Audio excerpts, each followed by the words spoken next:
In this playlist, we aim to explore inverse electromagnetic problems and their solutions.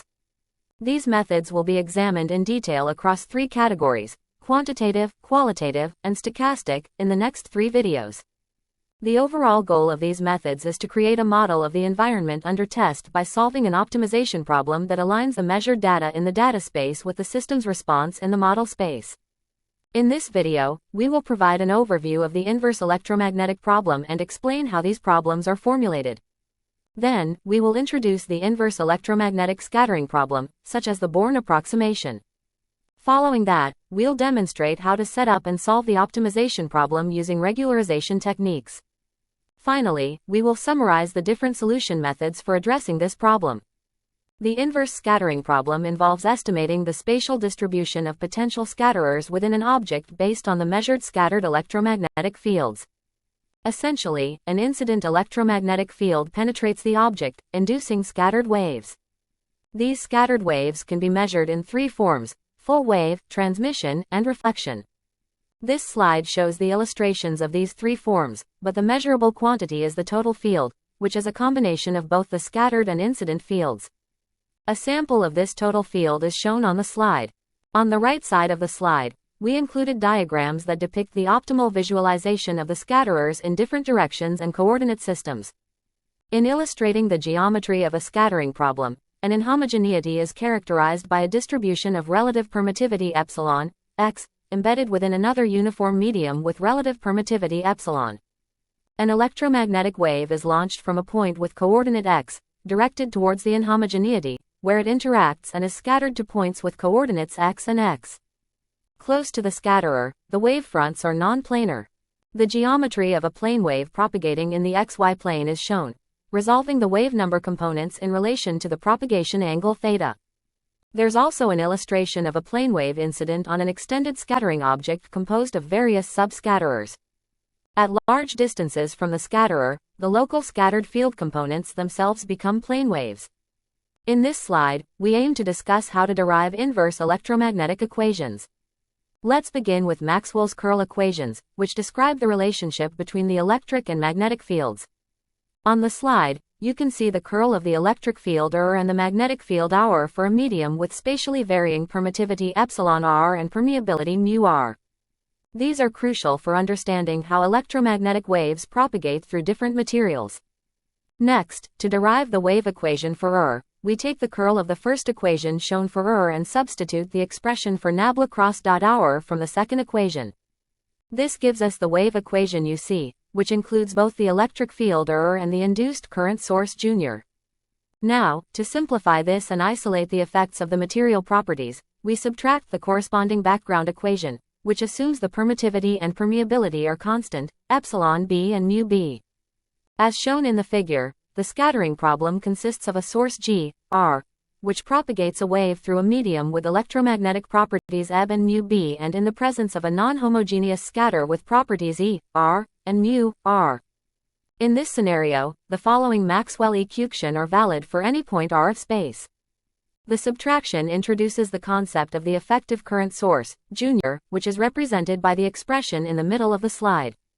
This current source arises from the contrast between the material's properties and the background. To solve the electric field R, we express it using Green's function, which allows us to represent the field as an integral over the volume of the medium. You can see the integral form of the solution on the slide. This equation shows how the field at any point depends on the Green's function and the effective current source. The first term on the right side of is the field produced by the impressed source of the problem, which is also called the incident field A, R.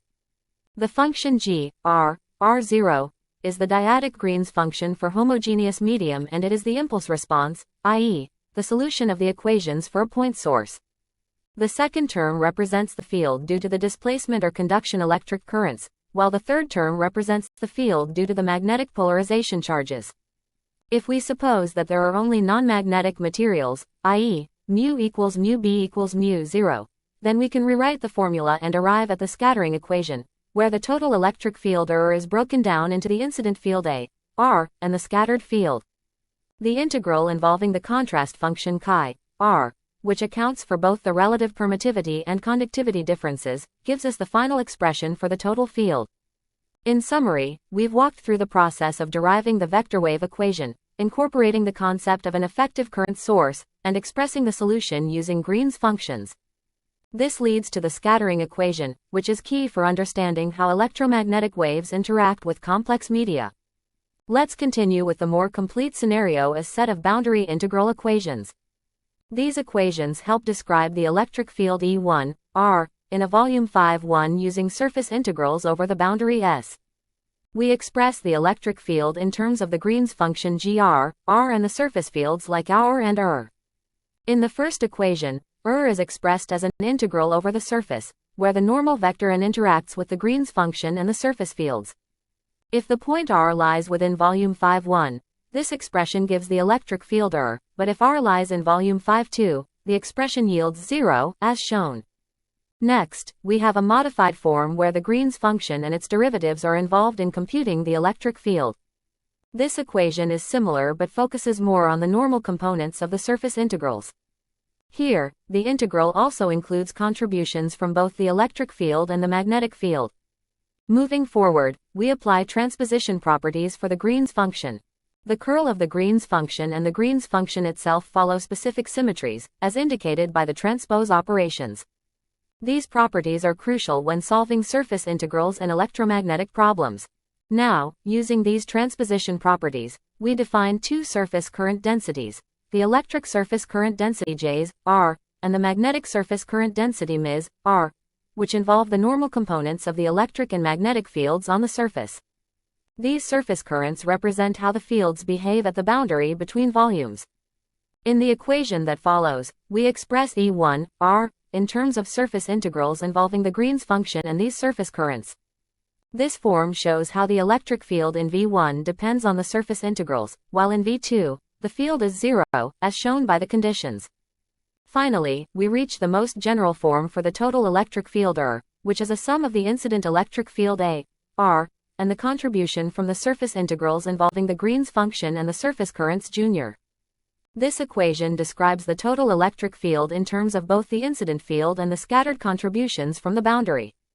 In this slide, we are demonstrating the process of electromagnetic imaging, focusing on both the forward and inverse problems, particularly in brain imaging.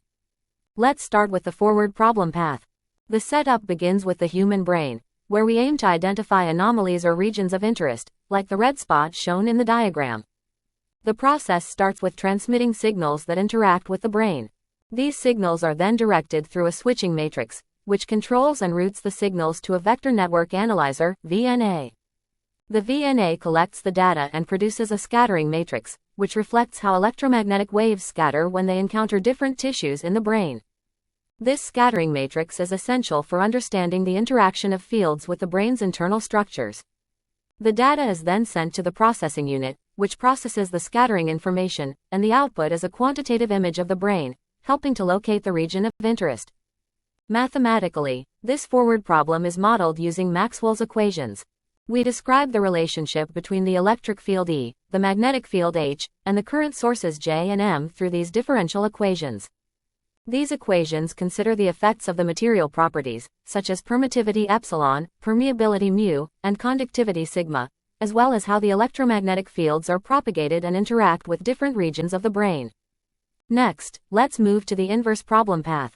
In this part, the goal is to reconstruct the internal electromagnetic properties of the brain based on the scattering data collected earlier. The key equation used here expresses the electric field at any point r as a sum of the incident electric field A, R, and a term involving an integral over the surface. This integral term captures how the scattered fields contribute to the total field based on the Green's function and current distribution. The output of this inverse problem is the retrieval of the effective current distributions J and M, which are crucial for generating the final quantitative image of the brain, helping visualize anomalies. In summary, the forward path models the scattering of electromagnetic waves through the brain, while the inverse path reconstructs the internal properties using the collected scattering data, ultimately resulting in a detailed image of the brain for diagnostic purposes. This slide illustrates the different solution methodology of inverse scattering problem. In the realm of electromagnetic imaging, the methods for producing images can be broadly categorized into quantitative, qualitative, and artificial intelligence imaging approaches. Each method provides different insights based on the processing of the scattering matrix, which is generated by analyzing the interaction of electromagnetic waves with the object. As shown in the slide, each of these have their respective subtypes, which are crucial in different applications depending on the type of information one seeks to extract from the data. First, let's explore quantitative imaging. This method focuses on generating precise, measurable information about the internal properties of an object. Quantitative imaging often deals with the reconstruction of physical parameters such as permittivity, conductivity, or dielectric constants of the materials inside the object. The scattering matrix, once processed, gives us detailed images that allow for accurate identification of the material's electrical properties. In the slide, we see an example where the imaging highlights a brain with a red dot, representing an abnormality like a tumor. The image provides detailed information about the distribution of electromagnetic properties, which are essential in medical diagnostics and material characterization. On the other hand, qualitative imaging focuses more on visualizing the structure or shape without providing precise numerical values. It is used to differentiate between regions of interest based on contrast but not the specific material properties. For instance, the slide shows an image with different geometric shapes, signifying the ability of qualitative imaging to differentiate between boundaries and structures within the object, but without the fine details of the material's electromagnetic parameters. It's often applied in cases where detailed measurements are less important than simply identifying the presence or absence of certain features. Lastly, machine learning is becoming an integral part of modern imaging.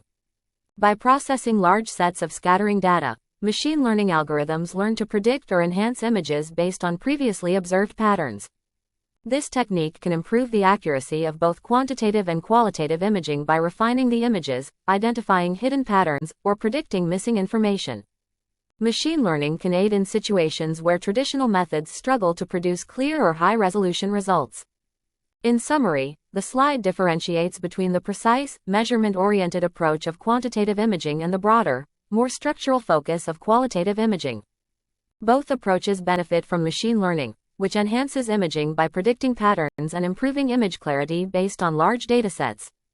These methods, when combined, provide a powerful set of tools for diagnosing, analyzing, and interpreting electromagnetic imaging data. In summary, while quantitative imaging offers detailed, measurable insights into material properties, qualitative imaging provides a structural or shape-based understanding of the object. Machine learning further enhances these methods, providing tools for better image reconstruction and analysis. Each technique, whether it's Gauss-Newton or LSM, plays a critical role in addressing specific challenges in electromagnetic imaging, depending on whether one seeks detailed numerical properties or simply the shape and presence of objects. After introducing the inverse electromagnetic problem, we will now shift our focus to quantitative imaging solution. Quantitative imaging methods aim to reconstruct numerical values representing the physical properties of the object being studied. These values provide measurable, accurate information that is often required for medical diagnostics or materials science applications. Here we are going to explain one of the main methods under quantitative imaging, which is called Born Iterative Method, BIM. BIM is typically used when the scattered field is weak and assumes that the object's internal contrasts are small. This iterative approach starts from an initial guess and updates the solution step by step, refining the reconstruction. To describe the BIM solution, here we brought the brain electromagnetic imaging example. Electromagnetic brain imaging devices use multiple antennas to transmit and receive high-frequency electromagnetic waves into the brain, which interact with brain tissues, and the scattered field will be received in antenna. These interactions cause scattering due to differences in the tissue's electromagnetic properties. In scattering theory, the problem is described by the Lippmann-Schwinger integral equation, which relates the total field to the incident and scattered fields. The scattered field is expressed as the integral of the source, Green's function, and contrast function, which forms our forward model. To solve this problem, we employ an iterative method that utilizes the Born approximation at each step. During the kth iteration of this method, the total field E tot k-1 is computed for the contrast function chi k-1 obtained in the previous iteration, using the state equation. By substituting E tot -1 into the data equation and applying the Tikhonov regularization method, the optimization problem is solved to obtain chi k. For the first iteration, chi 0 is chosen arbitrarily. The slide presents the formulation associated with this solution, including the closed-form solution. In right side we brought the schematic of the iterative method based on initial assumption in fine model and updating coarse model.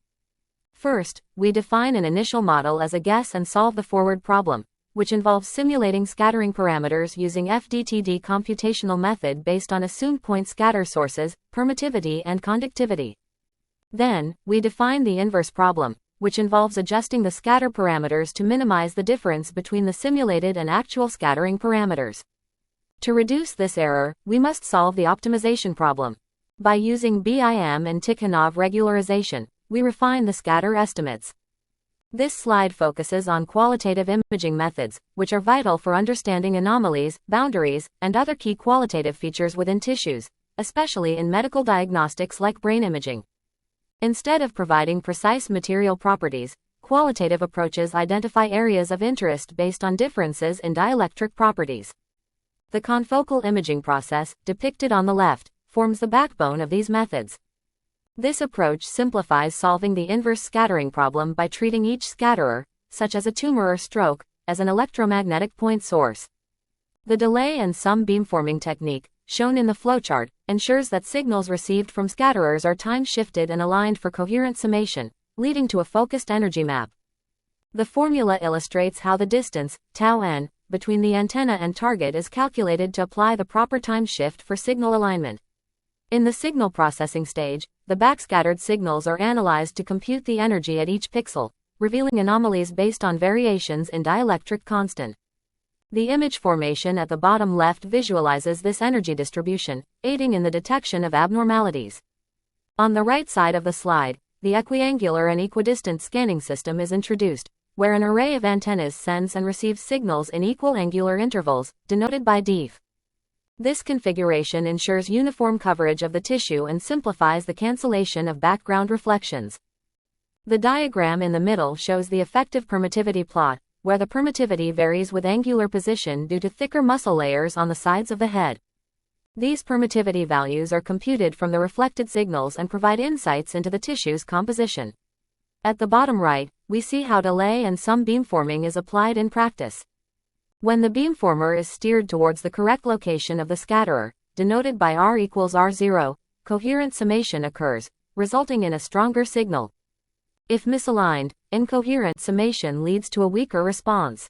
The combination of delay and sum processing with equiangular scanning enhances image clarity, allowing for precise identification of anomalies based on dielectric property differences. In this slide, we explore machine learning, ML, and deep learning solutions for addressing the inverse electromagnetic, scattering problem, which involves retrieving the permittivity of dielectric scatterers from measured scattering data. This problem involves determining the permittivity epsilon of dielectric scatterers from the measured scattering data S. The scattering model G, which is typically nonlinear due to the multiple scattering interactions, making traditional iterative approaches computationally expensive and time-consuming. To tackle this, the slide introduces convolutional neural networks, CNNs, as an efficient alternative for solving full-wave inverse scattering problems. CNNs learn a mapping epsilon hat equals GS where epsilon hat is the predicted permittivity from the scattering data S. CNNs are well suited to handle the spatial complexities of scattering, bypassing some of the challenges associated with conventional iterative techniques and provide real-time solutions. This approach is particularly promising for achieving real-time imaging solutions. In more details point of view, the CNN combination with U-net architecture can divide it to different training schemes for solving inverse scattering problems. One of them is direct inversion. This scheme uses CNN to directly map scattering data to the permittivity distribution without integrating additional physics constraints or models. 2. Backpropagation. A more conventional approach where the neural network learns through optimization using backpropagation. In this scheme, CNN training is performed using backpropagation with physics-informed loss functions, which may include Tikhonov regularization, improving the inversion process by penalizing unrealistic solutions. 3. Dominant current scheme, DCS. DCS emphasizes the dominant current contributions in the inversion process. The dominant current ID can be obtained by singular value decomposition, SVD, of the forward model matrix G. This approach allows for faster and more accurate computations. In addition, A key aspect of the artificial intelligence-based approach is how physics is incorporated into the ML models. 3 strategies are highlighted as shown in the right side of the slide. 1. Learning after physics processing. In this approach, physics-based models are used to pre-process the input data for ML models, ensuring that the data passed to the neural network is physically meaningful, which can guide the model toward more accurate solutions. Here, the data preprocessing involves applying a physics-based model to obtain an initial estimate of epsilon. This preprocessing helps to set a physically meaningful input for the ML model. 2. Learning with physics loss. Here, physics knowledge is embedded directly into the loss function of the neural network. This might involve adding regularization terms or physical constraints, such as Tikhonov regularization, to guide the network in producing physically consistent solutions. The Tikhonov regularization technique plays a vital role in stabilizing the inversion process by adding a penalty for overly complex solutions, thus ensuring the smoothness of the reconstructed permittivity profile. This regularization is crucial for mitigating the ill-posed nature of inverse problems and preventing overfitting, especially when dealing with noisy or incomplete data. 3. Learning with physics models. The final approach uses physics-based insights to shape the architecture of the ML model itself, ensuring that the network structure respects known physical laws and relationships, which improves the model's ability to generalize and produce meaningful predictions. For instance, the network might be designed to inherently respect conservation laws or other physical principles, optimizing the structure to align with these constraints. Combining deep learning with physics-informed ML methods offers a promising approach to inverse M problems. This integration facilitates rapid and accurate solutions, significantly reducing computation times compared to traditional methods. The potential applications are extensive, including medical diagnostics, geophysical exploration, and non-destructive testing, where real-time quantitative imaging is crucial. The synergy between advanced deep learning techniques and physics-based insights represents a major step forward in addressing the computational challenges associated with conventional iterative algorithms.